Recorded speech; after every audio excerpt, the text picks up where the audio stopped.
And good evening on this Thursday. Thanks for joining us. I'm Sarah Forgani. Of course, today, Spurs fans are still feeling a little down after a disappointing Game 1 of the NBA Finals, but there's still plenty of time to turn things around. And our Nate Ryan has a recap of yesterday's game and also how the team is faring ahead for Game 2. Nate?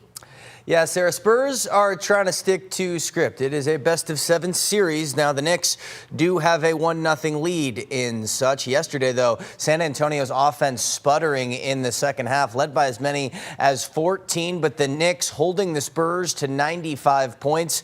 That's the first time San Antonio's been held below the century mark since March 1st, ironically, against these same New York Knicks. Now, a number that has Spurs fans sweating today, 70. 70% of the time in NBA history, the winner of Game 1 goes on to win this series. But the numbers that I'm looking at right here on your screen, my notebook from Game 1. First off, New York closed Game 1 on an 11-0 run. But De'Aaron Fox and Victor Wembanyama, that's the dynamic duo for San Antonio. Just 9 combined made shots by the two of them. Only 7 points for Fox, 0 for 4 from 3. Wembanyama, 2 for 9 from downtown. Jalen Brunson, can't let him get hot in the fourth quarter. Brunson finished with 30. He is New York's all-star, but 13 of them were in closing time. There's a reason he was the 2025 Clutch Player of the Year. Spurs have to do a much better job of shooting the three ball. Julian Champagnie was 5 from 10 from deep.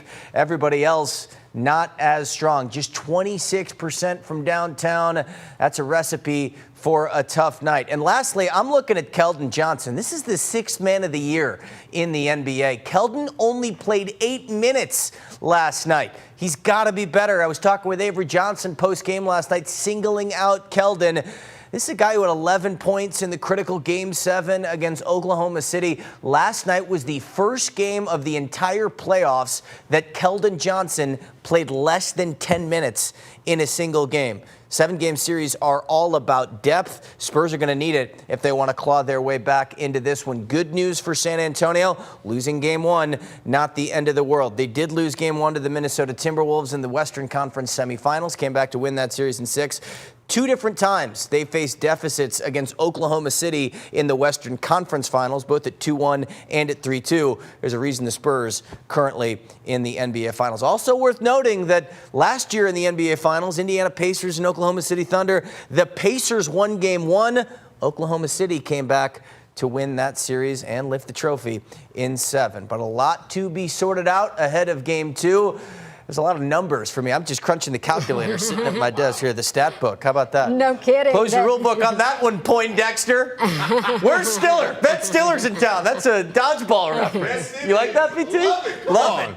Oh, you're good at numbers. That's good. Like, you guys stop talking. Actually, I was just thinking, you know what? This is only the beginning, and all we worry about is the end. That's all we care about, right? The end. We're going to come out on top. All right, Nate, thank you.